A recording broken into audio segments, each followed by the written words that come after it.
এদিকে নিয়ে যাও। সব ঠিকঠাক? ভাই অসংখ্য ধন্যবাদ, অনেক বড় উপকার করলেন। তবে আরেকটা ছোট্ট হেল্প লাগবে। জি বলেন। জানেন তো, ছেলেটাকে এখানকার কোনো একটা স্কুলে ভর্তি করতে হবে। গ্রামের স্কুল তো, একটু টেনশন হচ্ছে। শহরের মতো পড়াশোনা হবে তো?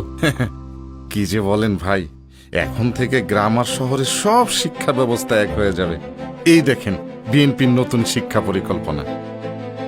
গ্রামেও মাল্টিমিডিয়া ও অনলাইন শিক্ষা ব্যবস্থা, প্রাথমিক ও মাধ্যমিক সকল শিক্ষককে ট্যাব প্রদান, বাধ্যতামূলক তৃতীয় ভাষা শিক্ষা, ক্রীড়া ও সংস্কৃতি শিক্ষা অন্তর্ভুক্তি, সবার জন্য থাকবে কারিগরি শিক্ষার সুযোগ।